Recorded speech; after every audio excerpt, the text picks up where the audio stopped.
Hello everyone, math থেকে যে প্রথম কোশ্চেন দেওয়া আছে দুটি ধনাত্মক সংখ্যার বর্গের যোগফল 100 এবং তাদের বর্গের অন্তর 28 বলছে। তাহলে সংখ্যা দুটোর যোগফল কত আমরা জানতে চাইছে। দেখো আমাদের বলছে দুটি ধনাত্মক সংখ্যার বর্গের যোগফল, তো আমরা ধরে নিলাম সংখ্যা দুটো হচ্ছে এ আর বি।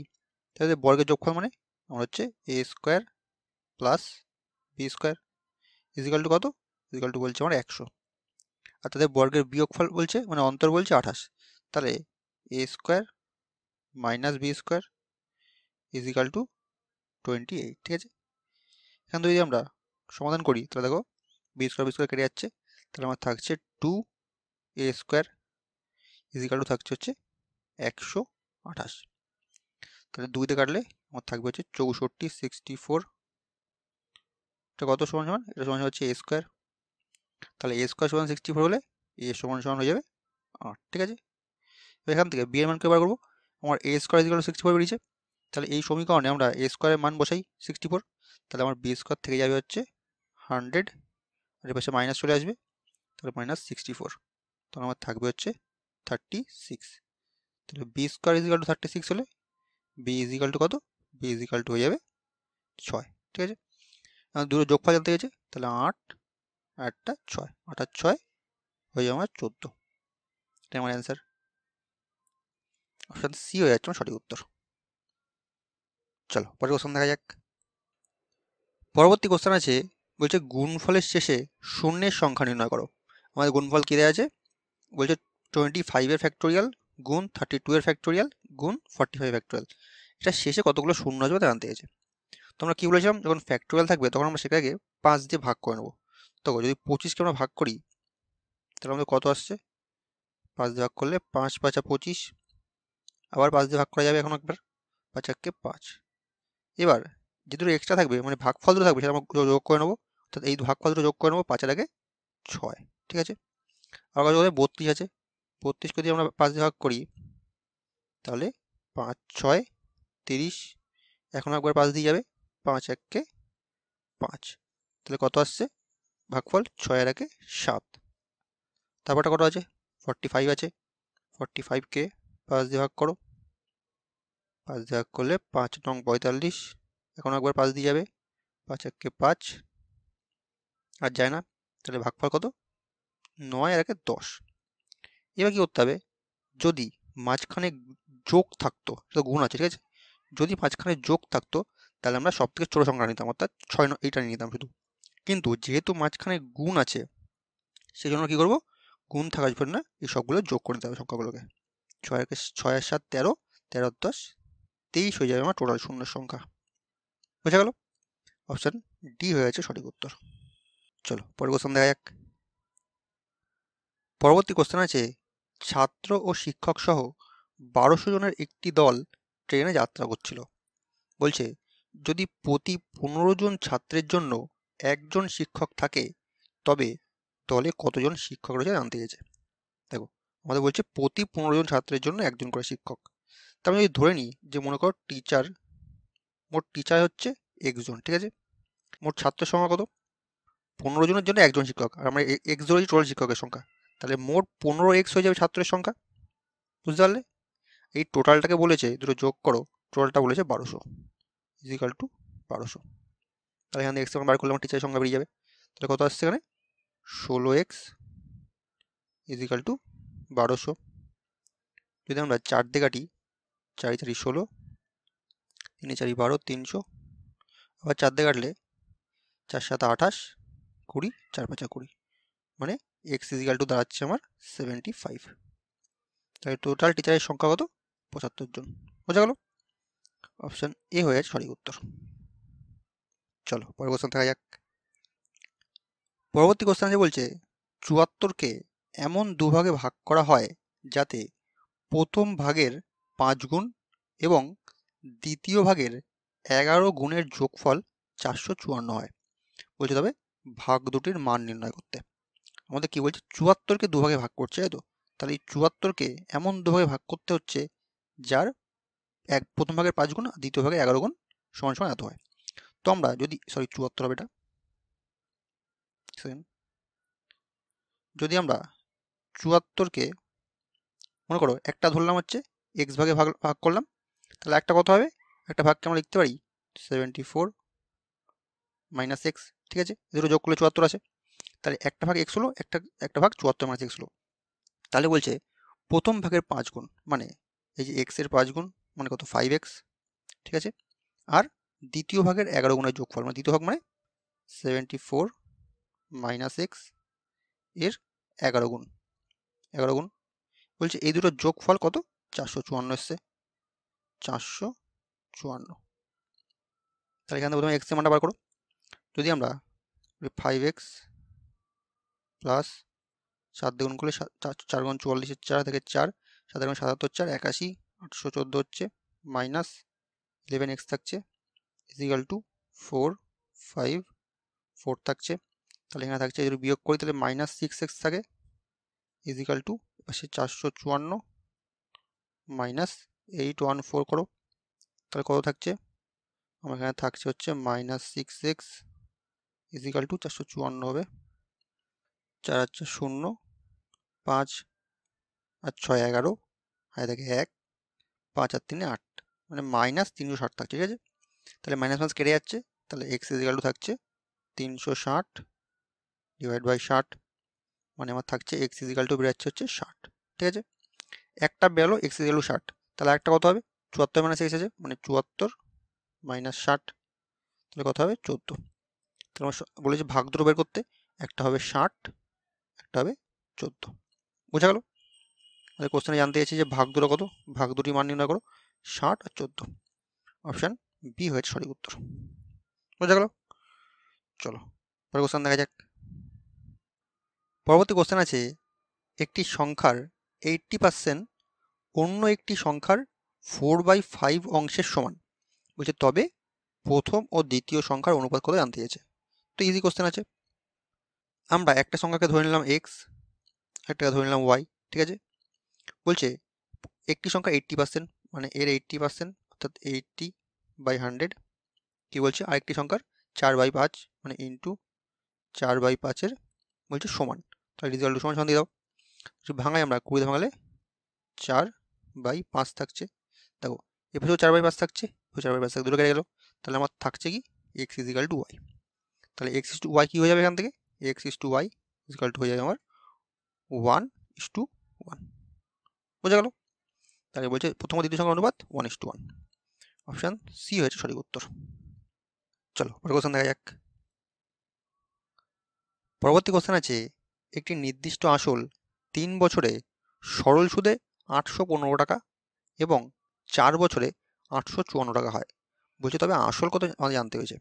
কি বলছে একটা নির্দিষ্ট আসল মনে করলাম সেটা হচ্ছে এক্স, কি হচ্ছে 3 বছরে বলছে 815 টাকা হচ্ছে, আর সেই আসলটাই আবার 4 বছরে কত হচ্ছে 854 টাকা হচ্ছে, তাহলে আমরা জানতে চাই আসল কত। দেখো 3 বছরে 815 হচ্ছে আর 4 বছরে 854 হচ্ছে, তাহলে 3 থেকে 4 মাত্র 1 বছর, 1 বছরের সুদ কত বাড়ছে, যেহেতু সরল সুদ তাহলে সবসময় সুদ একই থাকবে, তাহলে এ থেকে বিয়োগ করো তাহলে আমাদের সুদ বেরিয়ে যাবে, তাহলে আমার থাকছে হচ্ছে 5 আর 9 14, এ থেকে 1 2 আর 3 5, মানে 1 বছরের সুদ বেড়াচ্ছে আমার 39 টাকা, ঠিক আছে। মানে জানতে চেয়েছে যে আসল কত, তাহলে 3 বছরের সুদ আসল বেরিয়েছিল হচ্ছে 815 টাকা, আর আমরা সুদ পেলাম 39 টাকা, তাহলে 3 বছরের মোট সুদ কত এখান থেকে বার করে নিই, তাহলে আমরা এখান থেকে বিয়োগ করে দিলে আসল পেয়ে যাবো, তাহলে 3 3 9, সরি 3 9 27, আর থেকে 2, 3 থেকে 9 2 11, আমার 3 বছরের মোট সুদ হলো 117 টাকা, তাহলে এই 3 বছরে যে মোট সুদ বেরোলো 117 টাকা, তাহলে এই 815 টাকা থেকে যদি আমরা সুদটা বিয়োগ করে দিই তাহলে আমরা কত আসল পেয়ে যাবো, 3 বছর আগে কত আসল ছিল, তাহলে 7 থেকে 7 8 15, আর থেকে 1 2 9 2 11, আর থেকে 1 2 6 6 9 8, মানে 698 টাকা ছিল আমার এই এক্স এর মান, যেটা আমরা আসল ধরেছিলাম, ঠিক আছে। অপশান সি হয়ে যাচ্ছে আমার সঠিক উত্তর, 698 টাকা। চলো পরের কোশ্চেন দেখা যাক। পরবর্তী কোশ্চেন আছে 4 অঙ্কের কোন বৃহত্তম সংখ্যাকে 3 5 7 এবং 9 দ্বারা ভাগ করলে যথাক্রমে 1 3 5 এবং 7 ভাগশেষ থেকে আমরা বের করতে বলেছে। তাও যখন এই টাইপের কোশ্চেন আসবে তখন আমরা দেখবো যে যেটা ভাগফল বলবে, যেটাতে ভাগ করতে বলবে, যেটা ভাগশেষ থাকবে তার মধ্যে দেখবা গ্যাপ সমান থাকবে, অর্থাৎ দেখো কি বলছে এখানে 3 দিয়ে ভাগ করলে 1 ভাগশেষ থাকে, মানে দেখো এদের মধ্যে গ্যাপ হচ্ছে 2। আবার 5 দিয়ে ভাগ করলে 3 ভাগশেষ থাকে, মানে এদের মধ্যেও গ্যাপ হচ্ছে 2, ঠিক আছে। আবার 7 দিয়ে দেখো, তাহলে থাকবে গ্যাপ শেষ ভাগ, মানে 9, 7, সেই ভাগশেষ মানে সেই গ্যাপ আমাদের 2 থাকছে, ঠিক আছে। এটা বুঝতে পারলে? এবার দেখো যখন এরকম থাকবে তখন কি করবো আমরা, এই ভাগ যারা ভাগ করতে বলবে সেটাকে লসাগু বার করবো, অর্থাৎ 3, 5, 7 এবং 9। এটা যদি আমরা লসাগু বার করি তাহলে আমরা দেখো 3 দিয়ে যাচ্ছে, 3 1 3, 5, 7, 3 3 9, আর যাচ্ছে না, এটা গুণ করো, 3 5 15, 3 15 45, 45 ইন্টু 7 করলে কত হচ্ছে, ইন্টু যদি আমরা 7 করি, 5 7 35 5, আর দেখে 3, 4 7 8 3 31, মানে 315 বেরাচ্ছে আমার এলসিএম, অর্থাৎ লসাগু বেরাচ্ছে, ঠিক আছে। এবার আমাদের 4 অঙ্কের কোন বৃহত্তম সংখ্যা, তো 4 অঙ্কের বৃহত্তম সংখ্যা কত আমি জানি হচ্ছে 9 9 9 9। এটাকে আমরা কি করবো, এটাকে আমরা এটাতে ভাগ করব, 315 দিয়ে ভাগ করব। যদি আমরা 3 বাদ দিই তাহলে দেখো 3 15 45 আর 3 3 9, 3 15 45, 3 3 9। যদি বিয়োগ করে তাকে হচ্ছে 4 9 5 4 9, মানে থাকছে হচ্ছে 54, এখানে 9 নামবে, ঠিক আছে। এরপরে কত যাবে, এরপরে আমরা 1 দিয়ে দিই, তো থাকছে হচ্ছে 315, যদি বিয়োগ করি 4 3 2, 234 আমার এক্সট্রা থাকছে, ঠিক আছে। তাহলে এই ট্রিপল 4টে 9 থেকে যদি আমরা 234 বিয়োগ করে দিই তাহলে সেই সংখ্যাটা পুরোপুরি 315 দিয়ে বিভাজ্য হয়ে যাবে, ঠিক আছে। তাহলে 9 9 9 9, এর থেকে কত বিয়োগ করবো, 234 বিয়োগ করো। যদি আমরা বিয়োগ করি তাহলে কত থাকে, 5 3 আর 6 9, 7 আর 2 9, 9765, ঠিক আছে। এবার দেখো যেহেতু এখানে বলেছে সবগুলোর ভাগশেষ কি, সবগুলোর ভাগশেষ সমান, অর্থাৎ সবগুলোর ডিফারেন্স 2, তাহলে আমরা কি করবো, এখান থেকে 2 বিয়োগ করে দেবো। ওই 2 বিয়োগ করলে আমার থাকে হচ্ছে 9763, তাহলে এটাও হয়ে যাবে আমার অ্যান্সার, যে কোন সংখ্যাটা 9 অঙ্কের 4 অঙ্কের সবচেয়ে বড় সংখ্যা কোনটা, 9763কে 3 5 7 এবং 9 দ্বারা ভাগ করলে প্রতি ক্ষেত্রে সেক্ষেত্রে 1 3 5 7 ভাগশেষ থাকবে, ঠিক আছে। অপশান কোথায় আছে, অপশান এ আছে, 9763, অপশান এ হয়ে সঠিক উত্তর। চলো পরের কোশ্চেন দেখা যাক। পরবর্তী কোশ্চেন আছে, একটি আয়তাকার বাগানের দৈর্ঘ্য ও প্রস্থ যথাক্রমে 100 মিটার ও 80 মিটার। বলছে যদি বাগানের চারিদিকে 10 মিটার চওড়া রাস্তা থাকে তবে রাস্তার ক্ষেত্রফল জানতে হয়েছে। দেখো বলছে একটা বাগান আছে, আয়তাকার বাগান, ভালো কথা। তার বলছে 100 মিটার হচ্ছে দৈর্ঘ্য আর কত 80 মিটার প্রস্থ, ঠিক আছে। এই বাগানের চারিদিকে বলছে 10 মিটার চওড়া একটা রাস্তা আছে, চারিদিকে 10 মিটার চওড়া রাস্তা আছে। তাহলে যদি 10 মিটার চওড়া রাস্তা থাকে তাহলে তার রাস্তা সহ বাগানের ক্ষেত্রফল কত এখানে যাচ্ছে। দেখো যখন আমরা চারিদিকে রাস্তা দেখছি তখন এদিকে তার দৈর্ঘ্য 2 মিটার 10 মিটার করে বাড়ছে, এদিকে 10 মিটার করে বাড়ছে, মানে দৈর্ঘ্য যেটা আগে 100 ছিল সেটা এদিকে 10 এদিকে 10 বেড়ে মোট 120 হয়ে যাচ্ছে, ঠিক আছে। আর প্রস্থ 10 মিটার করে বাড়বে, তাহলে আগে যেটা 80 ছিল এদিকে 10 বাড়ছে এদিকে 10 বাড়ছে, মানে 80টা হয়ে যাচ্ছে 100 মিটার, ঠিক আছে। আর ভেতরটা কি, ভেতরটা হলো শুধু বাগানের দৈর্ঘ্য প্রস্থ। তাহলে আমরা এখান থেকে কি করব, বাগান সহ রাস্তার ক্ষেত্রফল থেকে বাগানের ক্ষেত্রফলটা বিয়োগ করে দেবো, তাহলে শুধু রাস্তার ক্ষেত্রফলে যাবো। তো বাগান সহ রাস্তার ক্ষেত্রফল কত, 120 ইন্টু 100 থেকে কি বিয়োগ করবো, বাগানের ক্ষেত্রফল বিয়োগ করবো। বাগানের ক্ষেত্রফল কত, 100 মিটার দৈর্ঘ্য আর 80 মিটার প্রস্থ, ঠিক আছে। এখান থেকে দেখো 100 আছে, তাহলে 100টা কমন নিয়ে নাও, থাকছে কত 120 মাইনাস 80, তাহলে আমার থাকছে হচ্ছে 100 ইন্টু 40, তাহলে আমার দাঁড়াচ্ছে হচ্ছে 4000 বর্গ মিটার রাস্তার ক্ষেত্রফল, বোঝা গেল। অপশান সি হয়ে যাচ্ছে আমার সঠিক উত্তর, বোঝা গেল। তাহলে রাস্তার ক্ষেত্রফল 4000 বর্গ মিটার। চলো পরের কোশ্চেন দেখা যাক। পরবর্তী কোশ্চেন আছে, ত্রিভুজ এবিসি এর বিসি বাহুকে ডি পর্যন্ত বর্ধিত করা হলো। বলছে কোন বিটা হচ্ছে সমকোণ এবং কোন এ ইজিক্যাল টু বলছে 30 ডিগ্রি হলে কোন এসিডি এর মান কত জানতে চাইছে। দেখো আমাদের বলছে এবিসি ত্রিভুজে বিসি বাহুকে ডি পর্যন্ত বর্ধিত করা হলো, আর বি কোনটা সমকোণ, তার মানে এটা কি সমকোণী ত্রিভুজ। তাহলে এবিসিটাকে আমরা এইভাবে আঁকতে পারি, এবিসিটাকে যদি আমরা এইভাবে আঁকি তাহলে এটাকে এ কোণ ধরি, এটাকে বি কোণ ধরি, আচ্ছা একটু বড় করে আঁকা যাক। এটাকে যদি আমরা সমকোণী ত্রিভুজটাকে এইভাবে আঁকি তাহলে হচ্ছে এটাকে এ কোণ ধরো, এটাকে বি, এটাকে সি। বলছে বিসি বাহুটাকে ডি পর্যন্ত বর্ধিত করতে, ঠিক আছে। তাহলে বলছে এই বি কোণটা সমকোণ, মানে এই কোণের মান হচ্ছে সমকোণ মানে 90 ডিগ্রি, ঠিক আছে। আর এ কোণ বলেছে 30 ডিগ্রি, তাহলে কোণ এর মান বলছে 30 ডিগ্রি, ঠিক আছে। জানতে চাইছি কি এসিডি জানতে চাইছে, মানে এ সি ডি মানে এই কোণটার মান জানতে চাইছে, এটার মান কত জানতে চাইছে। দেখো ত্রিভুজের কি বলছে, আমাদের বহিস্থ কোণের মানটা জানতে চাইছে। তাহলে বহিস্থ কোণের মান আমরা কি জানি, অন্তস্থ বিপরীত কোণদ্বয়ের মানের মানে যোগফলের সমান, তাই তো। তাহলে অন্তস্থ কোণ এটা, তার বিপরীত কোণ দুটো কোনটা, বি আর সি কোণ, তার মান দুটো দেওয়া আছে, একটা হলো 90 ডিগ্রি, একটা হলো 30 ডিগ্রি, মানে হয়ে যাবে আমার 120 ডিগ্রি। এসিডি এর মান হয়ে যাবে মানে 120 ডিগ্রি। ত্রিভুজের বহিস্থ কোণের মান অন্তস্থ বিপরীত কোণদ্বয়ের যোগফলের সমান, ঠিক আছে। 120 ডিগ্রি হয়ে যাচ্ছে আমার সঠিক উত্তর। অপশন সি হয়েছে সঠিক উত্তর। বোঝা গেল? চলো পরের কোশ্চেন দেখা যাক। পরবর্তী কোশ্চেন আছে, একটি গোলকের আয়তন ও পৃষ্ঠতলের ক্ষেত্রফলের সংখ্যামান সমান বলছে। তাহলে গোলকের ব্যাসার্ধের সাংখ্যমান কত আমার জানতে চাইছে।